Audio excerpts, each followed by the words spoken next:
Hello and welcome you all to अपनी jobs academy. अपनी jobs academy का ये प्लेटफॉर्म जम्मू कश्मीर और लद्दाख के तमाम गवर्नमेंट जॉब एस्पायरेंट्स के लिए है। यहाँ पर हमने स्टार्ट की है आपके साथ डेली करंट अफेयर की सीरीज, जिसमें आज हम पढ़ने वाले हैं 4 मार्च के करंट अफेयर्स।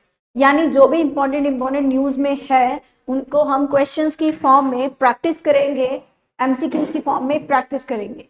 ठीक है, so let's start with the daily current affair session.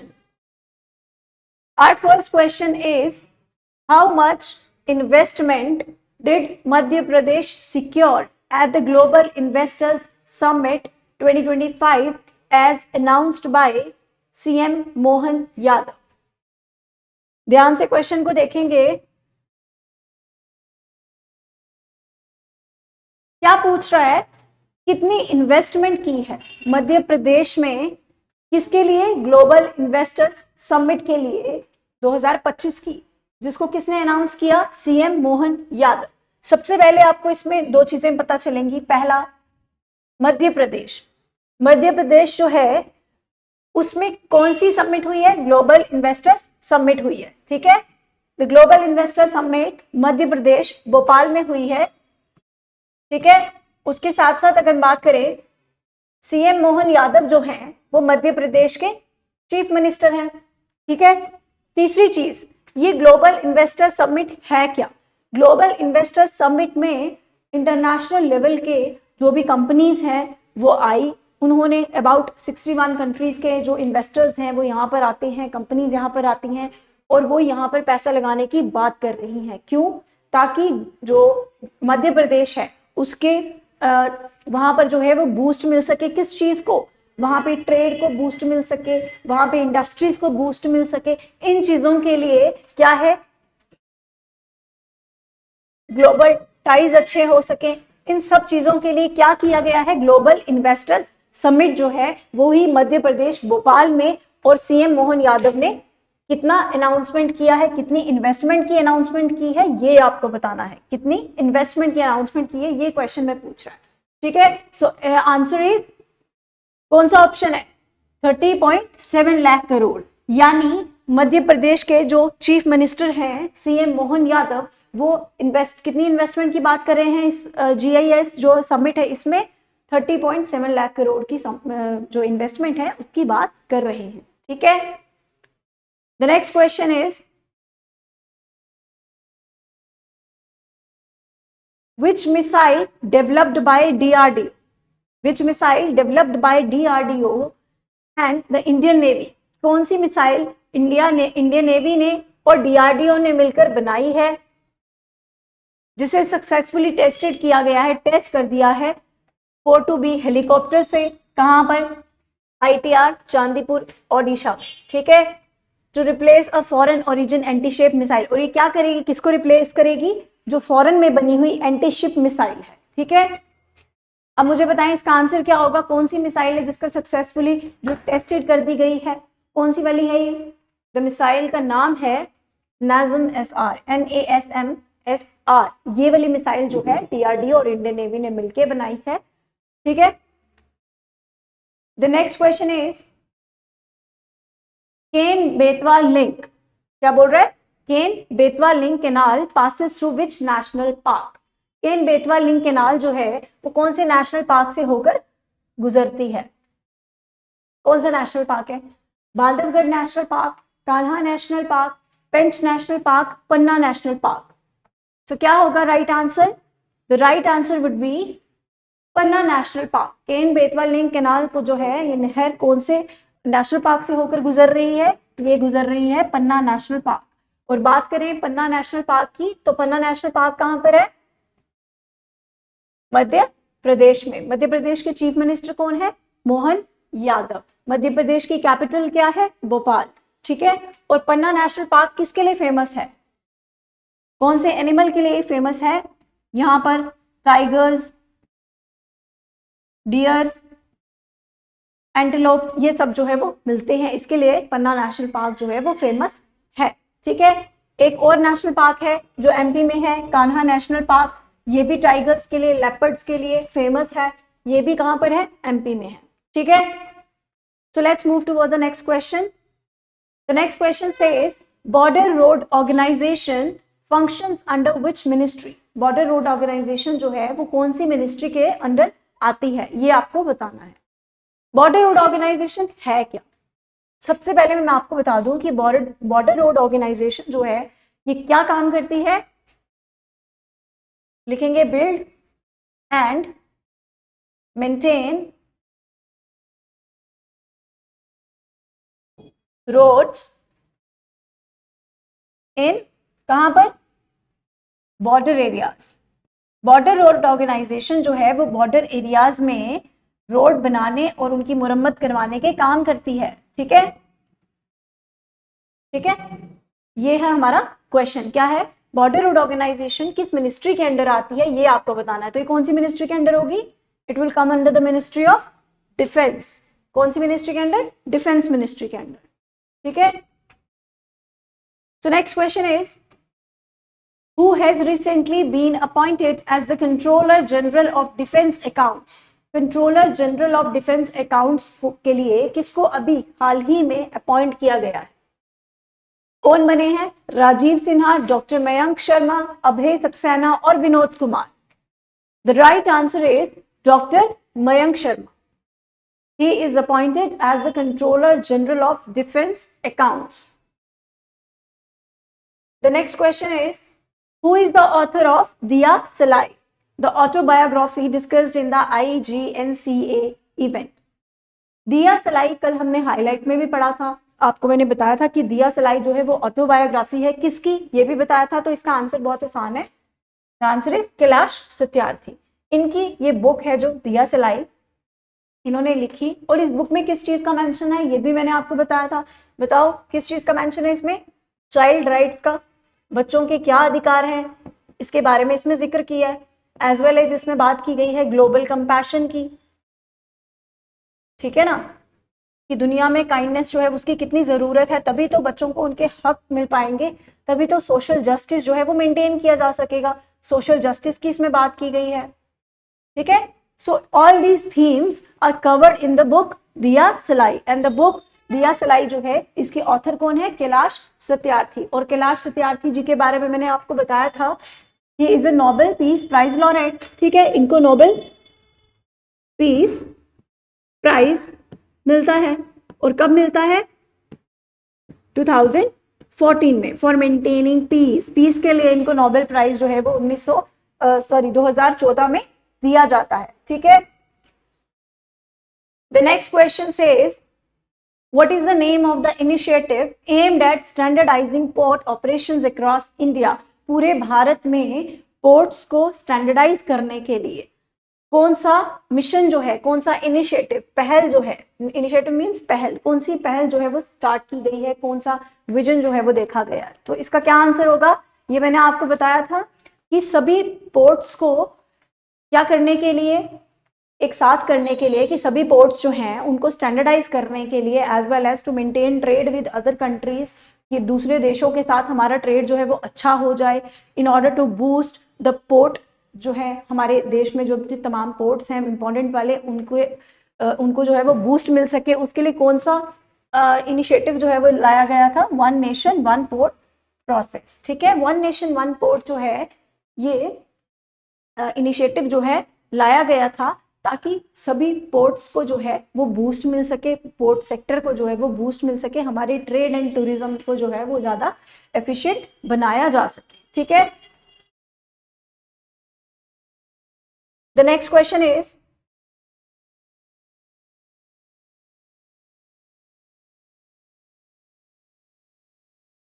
which country has recently introduced the first phase of the blue visa system? किस देश ने हाल ही में फर्स्ट फेज जो है ब्लू वीजा सिस्टम का इंट्रोड्यूस किया है? तो इसका आंसर क्या होगा? इंडिया, यूएई, चाइना या फिर रशिया? तो आंसर इज यूएई। तो इसके बारे में इतना ही जानना हमारे लिए काफी है। UAE means United Arab Emirates. ठीक है। The next question says which bank has recently partnered with the Indo-Tibetan Border Police Force? Indian Tibetan border police force के साथ किस बैंक ने हाल ही में पार्टनरशिप की है? The correct answer would B PNB, Punjab national bank. कौन सा बैंक है ये?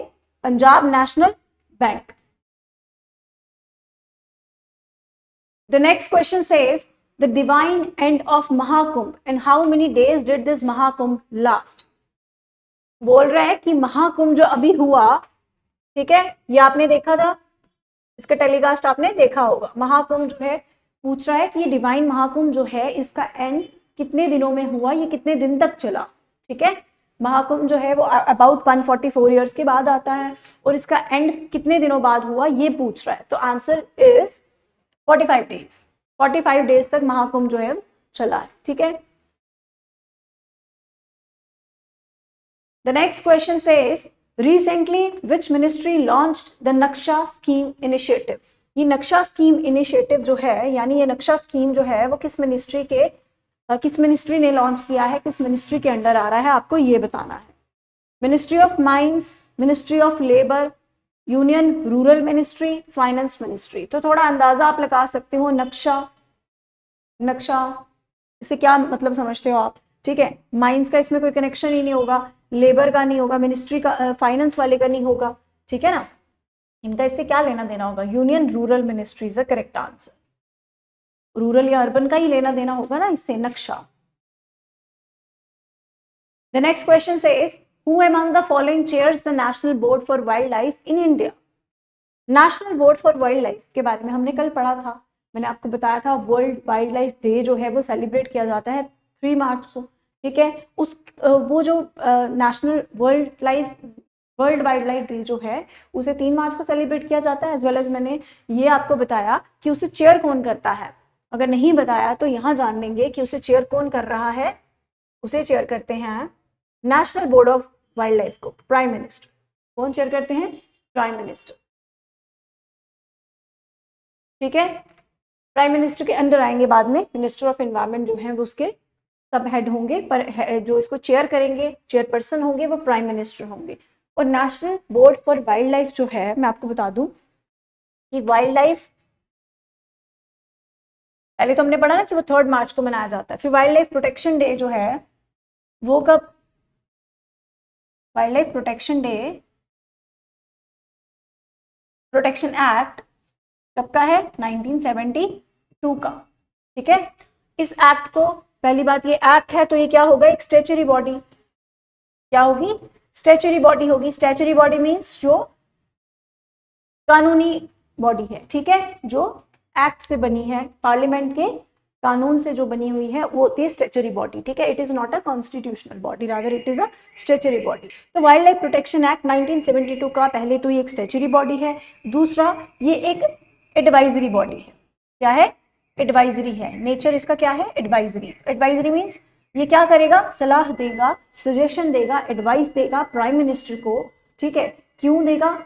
या फिर सेंट्रल गवर्नमेंट को क्या देगा सलाह कि भाई आपको क्या करना है, वाइल्ड लाइफ को प्रोटेक्ट करना है, उसके लिए कौन से मेजर्स लेने चाहिए, कौन सी पॉलिसीज लेनी चाहिए, किस तरह से लेनी चाहिए, वो सब कौन सजेस्ट करेगा? वो ये एडवाइस करेगा, ये वाला बोर्ड। ठीक है, ये हम बोर्ड की बात कर रहे हैं। ठीक है, वाइल्ड लाइफ प्रोटेक्शन एक्ट जो है वो 1972 का, जिसके तहत ये national board for wild life जो है उसकी स्थापना की जाती है और एक स्टैच्यूटरी बॉडी है और ये एडवाइजरी इन नेचर है। ठीक है, next, who become the first person to win 4 Oscars for the same film Anora. एक मूवी है अनोरा। ठीक है, उस मूवी के लिए एक ही आदमी को 4 ऑस्कर्स मिले हैं। तो ये क्वेश्चन इंपॉर्टेंट है। ठीक है, तो कौन सा ऐसा आदमी है जिसको 4 ऑस्कर्स उसकी एक ही फिल्म के लिए मिले हैं? तो right answer is Madison Moore, Emilia Perez और Sean Baker. Answer is Sean Baker. ठीक है, ऑस्कर जो अवार्ड है, ऑस्कर अवार्ड जो हैं इसको ऑफिशियली क्या बोलते हैं? इसका ऑफिशियली इसको बोलते हैं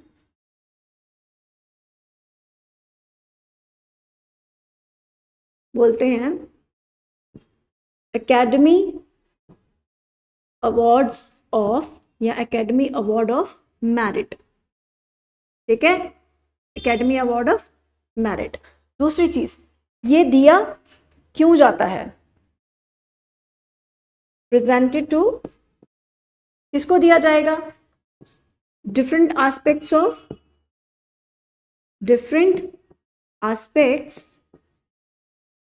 of फिल्म मेकिंग में दिया जाएगा ना, फिल्म मेकिंग, ठीक है।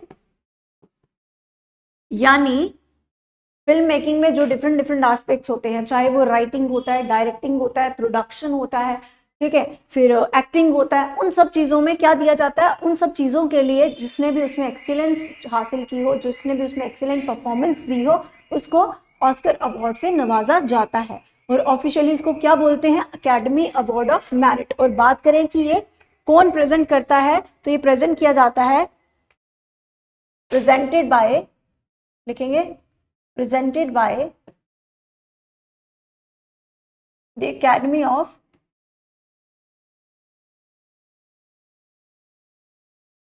Motion picture arts and sciences, ठीक है। इनके द्वारा जो है ये प्रेजेंट किया जाता है, अवार्ड दिया जाता है। क्या नाम है इसका, the academy of motion picture arts and sciences. तो समझ आया आपको, पहला हमारा क्वेश्चन क्या था कि पहला आदमी कौन है जिसे 4 ऑस्कर मिले हैं, उसकी एक ही फिल्म के लिए, और फिल्म का नाम क्या है, अनोरा, ठीक है। उसके बाद हमारा क्वेश्चन उठता है कि भाई ऑस्कर अवार्ड है क्या। ऑस्कर अवार्ड जो है उन्हें officially academy award of merit कहा जाता है। ये किसको दिया जाता है, जिन्होंने भी फिल्म मेकिंग के एस्पेक्ट्स में, डिफरेंट एस्पेक्ट्स में, चाहे राइटिंग हो, प्रोडक्शन हो, डायरेक्टिंग हो, एक्टिंग हो, उन सब में महारत हासिल की हो, कुछ अच्छा किया हो, कुछ बेस्ट और एक्सीलेंट परफॉर्मेंस दिया है।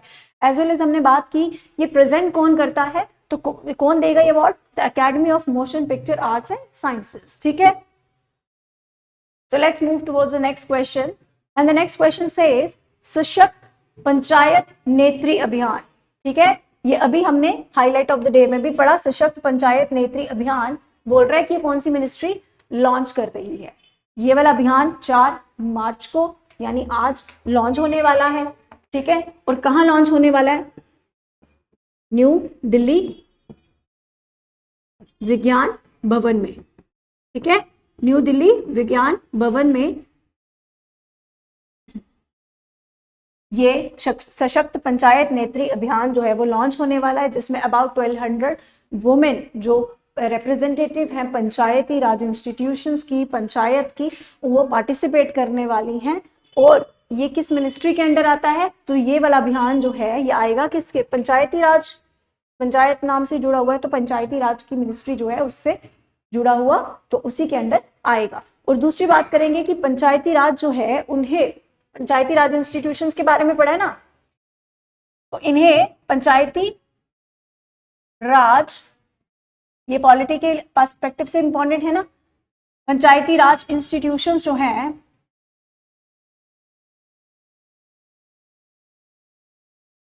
इन्हें कॉन्स्टिट्यूशनल रिकॉग्निशन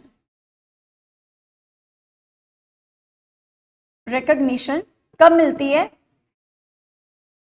पंचायती राज एक्ट था, पंचायती राज एक्ट जो था वो कब का एक्ट था, 1992 का, ठीक है।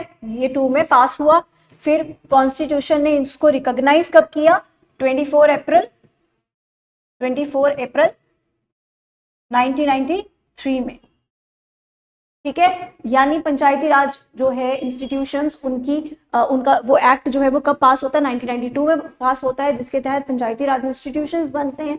और उसे कॉन्स्टिट्यूशनली रिकॉग्नाइज कब किया जाता है, कानून उसे कब रिकॉग्नाइज करता है, वो करता है 24 अप्रैल 1993 में, ठीक है।